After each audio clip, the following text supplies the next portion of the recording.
ہمارے ایک اسلامی بھائی تھے, ان کا میسج مجھے آتا تھا, یہ اب تو شروع ہوا نا 1.5 اور 2 اب شروع ہوا, وہ پہلے 2.3 پہ ہی تھے وہ اس زمانے میں جب یہ واٹس ایپ پہ یہ آپشن ہی نہیں تھا, تو مجھے ان کا میسج نہیں سمجھ نہیں آتا تھا. اچھا میں بہت تیز بولتے تھے, اتنا تیز, او باپ رے باپ, تو اس وقت کوئی آپشن تھا نہیں کہ اس کو سلو کر کے سنوں. ابھی سلو والا تو ابھی بھی نہیں ہے. ابھی بھی نہیں ہے. اچھا کچھ لوگ ہیں اب بھی جو ان کو 1.5 کرنے کی ضرورت نہیں پڑتی, وہ آلویز اسی پہ ہوتے ہیں. اچھا تو اب یہ کہ میں نے ان کے 2-3 میسج سنے. اچھا مجھے فکر یہ ہوئی کہ وہ ایک علاقے کے ذمہ دار تھے اور وہ بیانات, اچھا پھر میں نے ایک بار ان کا بیان سنا, تو بیان میں بھی بھائی ان کی آدھی باتیں سمجھ آئی مجھے.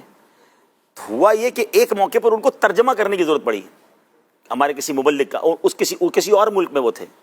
تو میں نے ان کو پھر مجھ سے نہیں بس نہیں برداشت ہوا. میں نے کہا حضرت آپ سے بات کرنی ہے. میں نے کہا حضور یہ آپ کا میسج ہے, مجھے اس کا ترجمہ کر دیں کہ آپ نے کیا فرمایا. اچھا. دوسرا میں نے حضور بیان سنا, تو بیان میں بھی مجھے کچھ باتیں, اب آپ کل ہمارے بڑے ذمہ دار کا ترجمہ کرنے جا رہے ہیں, پھر اگر اس قوم کے ساتھ بھی آپ یہ حال کریں گے, اچھا خدا کے واسطے مہربانی کریں اور اپنی اسپیڈ کم کریں.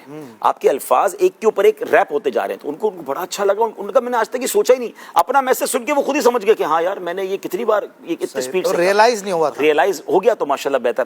اسی طرح کچھ لوگوں کے تقیہ کلام ہوتے ہیں, چونکہ چنانچہ جیسا کہ حاجی صاحب ہیں.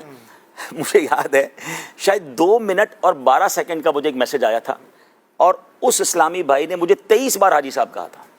حاجی صاحب بات یہ ہے کہ حاجی صاحب میں وہاں گیا تھا, تو حاجی صاحب انہوں نے یہ کہا, تو حاجی صاحب پھر میں نے یہ جواب, میں تو پہلے حاجی صاحب ہی گنتا رہا نا, پھر میں نے کچھ جواب نہیں دیا. میں نے وہ میسج ان کو واپس بھیجا, میں نے کہا اس میں سے گن کے بتاؤ کتنی بار حاجی صاحب کا ہے.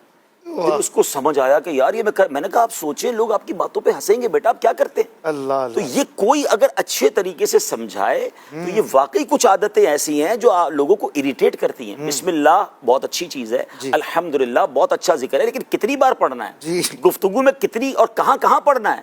بعض اوقات اتنا پڑھنے کی عادت ہوتی ہے جلد بازی, ہاں کہ جہاں اچھا الحمدللہ پراپر نہیں پڑھ رہے, اور وہاں پڑھنے کی ضرورت بھی نہیں ہے پڑھنے کی, جہاں بعض اوقات موضوع کہیں اور ہے, وہ موضوع الحمدللہ والا نہیں ہے, استغفر اللہ والا ہے.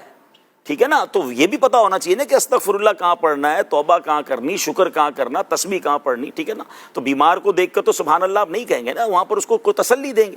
تو یہ پتا ہونا چاہیے کہ کون سی چیز کہاں پڑھنی ہے. تو پلیز یہ بڑی اچھی بات کی اشفاق بھائی نے کہ کوئی اچھی گفتگو کرنے والے یا ماشاءاللہ کسی سمجھدار آدمی کے ساتھ بیٹھ کر اپنی عادتوں کو ری چیک کروانا چاہیے.